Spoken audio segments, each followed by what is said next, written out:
మన ప్రభువును రక్షకుడైన యేసుక్రీస్తు వారి నామములందరికీ వందనాలు. మరి కొద్ది కాలాన్ని దేవుడు మనకిచ్చాడు. ప్రతి ఉదయం ప్రసారం చేయబడుతున్నటువంటి వాక్య భాగములను మీరందరూ కూడా వీక్షిస్తున్నారని నేను నమ్ముతున్నాను.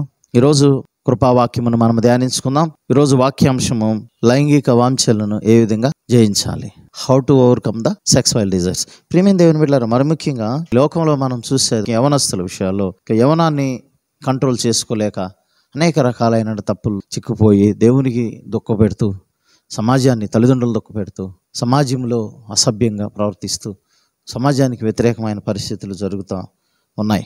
మనం అందరం గమనిస్తూ ఉన్నాం. ప్రియమైన దేవుని బిడ్డలారా, ఈ విషయాల్లో దేవుడు మనకి ఎంతో సహాయం చేస్తాడు. ఈ లైంగిక పాపం నుండి మనం దూరంగా ఉండాలంటే దేవుని సహాయం ఎంత అవసరం ఉన్నది ప్రియమైన దేవుని బిడ్డలారా. కాబట్టి ఆయన సహాయం మనం కోరుకోవాలి. అనేక మంది ఈ లైంగిక పాపంలో పడిపోయిన వారు వారి జీవితాలే పాడు చేసుకున్నారు. బైబిల్లో మనం చూస్తాం, సంసోను ఏ మొహపు చూపుతో అయితే స్త్రీలను చూసి పాపాన్ని చేశాడో ఆ కళ్ళు ఆయనకి పీకివేయబడ్డాయి. దావీదు కూడా బర్షబాషంలో చిన్న పాపం చేసినప్పుడు అది భయంకరమైనటువంటి పరిణామం చెంది తన జీవితకాలం అంతా కూడా యుద్ధ దినాలే చూసినట్లు మనం చూస్తాం. ఇంకా చాలామందిని బైబిల్లో చూస్తాం. ప్రియమైన దేవుని బిడ్డలారా, ఈ లైంగిక పాపంలో చిక్కిపోయి ఆత్మీయ జీవితాలు పాడు చేసుకున్న వారు ఉన్నారు. కానీ వాటిని ఓవర్కమ్ చేసిన వాళ్ళు కూడా ఉన్నారు. ప్రియమైన దేవుని బిడ్డలారా, ఉదాహరణగా యోసేపు మరి లైంగిక పాపానికి దూరంగా పారిపోయాడు. అందుకని భక్తుడైన పౌలు అంటాడు, యవనుడు నీ యవనీచులని దూరంగా పారిపో అన్నాడు. మనకున్న ఆ యవనేచ్చులు యవన కోరికలు ఏవైతే ఉంటాయో వాటి నుండి మనం దూరంగా పారిపోవాలి. మరి ఏ విధంగా ఓవర్కమ్ చేయాలి వీటిని? బైబిల్లో ఆదికాండంలో ఈ సొదొమ గొమొర్రా పట్టణాల గురించి మనం వింటాం. వీరికి ఈ లైంగిక పాపం గురించి అక్కడ ఉంటుంది.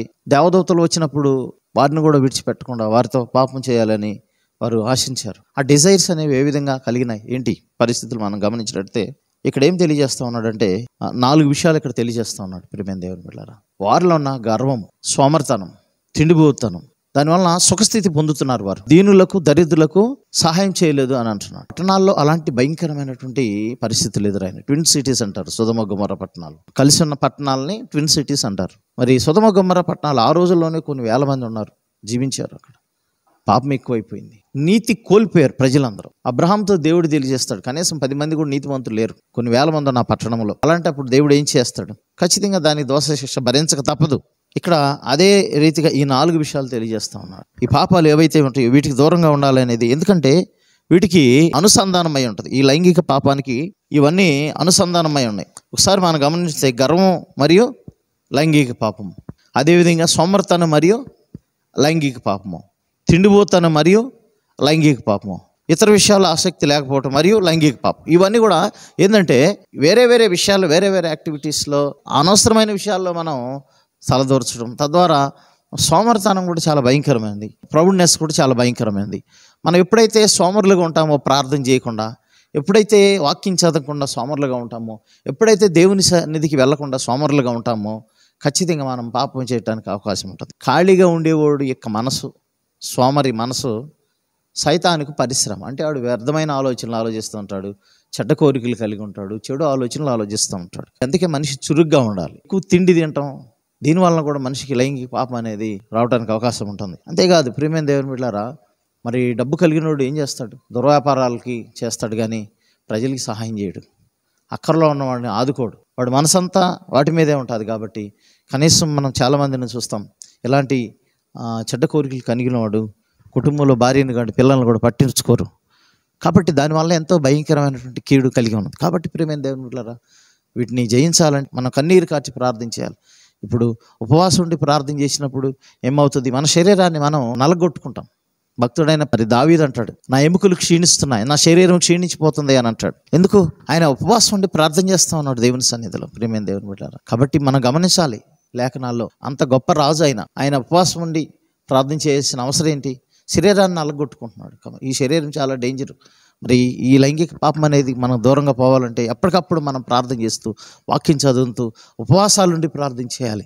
ఉపవాసం ఉండి ప్రార్థన చేసినప్పుడే ఈ శరీరం ఉన్న కోరికలు మరి తొలగిపోతాయి. కాబట్టి ఉపవాసం ఉండి ప్రార్థన చేసినప్పుడు దేవుని యొక్క ఆత్మీయ ఆ శక్తి మన మీద కమ్ముకుంటుంది. మరి ఏది అసాధ్యమో అది సాధ్యమవుతుంది. కాబట్టి ప్రియమైన దేవుని బిడ్డలారా, మన శరీరాన్ని నల్లగొట్టుకోవాలి. మనం సోమరులుగా కాకుండా చురుగ్గా మెలకుగా ఉండి ప్రార్థన చేయాలి. అప్పుడే వీటి నుంచి మనం దూరంగా పోవటానికి అవకాశం ఉంటుంది. కాబట్టి ఈ రీతిగా మనం దూరంగా ఉంటే మనకు కుటుంబానికి మేలు, సంఘానికి మేలు, మనకి మేలు. తద్వారా మన జీవితాలు ఎంతో ఆశీర్వాదకరంగా ఉంటాయి. ప్రియమైన దేవుని బిడ్డలారా, అనేక మందికి మనం ఆశీర్వాదకరంగా ఉంటాం. దేవుడి పరిశుద్ధ వాక్యం దీవించును గాక. ఆమేన్. ప్రార్థన చేసుకుందాం.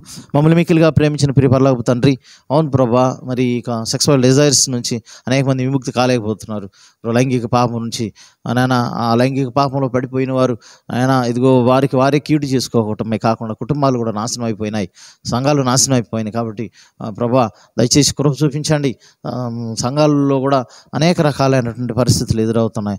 కారణం వాక్యాన్ని వినకపోవటం, అశ్రద్ధ, వాక్యానికి లోబడకపోవటం. ప్రభా, అలాంటి పరిస్థితిని తొలగించి ప్రతి వారు కూడా విశ్వాసంలో ఎదగాలి, బలంగా నా శరీరాలు నల్లగొట్టుకోవాలి ఉపవాస ప్రార్థనల చేత. అప్పుడే నాయన వారు బలంగా నాయన మరి దేవుళ్ళు ఎదగలుగుతారు. తద్వారా ప్రతి ఆ యొక్క పాపాన్ని మరి అసహించుకొని ప్రతి పాపం మీద జయం పొందుకునే అవకాశం ఉంటుంది. కాబట్టి సహాయం చేయండి. మరి ప్రతి వారు కూడా మీ సన్నిధిలో మోకరించి ప్రార్థన చేసి ప్రభా ఆయన ఆ యొక్క లైంగిక పాపం నుండి ముక్తి కాబట్టి ఒక కృప చూపించి సహాయం చేయమని యేసు పరిశుద్ధ నామమున వేడుకొని ప్రార్థన చేస్తున్నాం తండ్రి. ఆమేన్. మన తండ్రి అయిన దేవుని ప్రేమయు ప్రభువైన యేసుక్రీస్తు వారి కృపయు పరిశుద్ధాత్మ సహవాసం ఇక్కడ చేరుమనకును సకల పరిశుద్ధుడికి ఎల్లప్పుడూ తోడే నడిపించును గాక. ఆమేన్. అందరికీ వందనాలు. దేవుడు మీ అందరిని కూడా దీవించి ఆశీర్వదించి బలపరచును గాక. మరియు ఉదయకాలాన్ని మనం అందరం కలుసుకుందాం. God bless you all.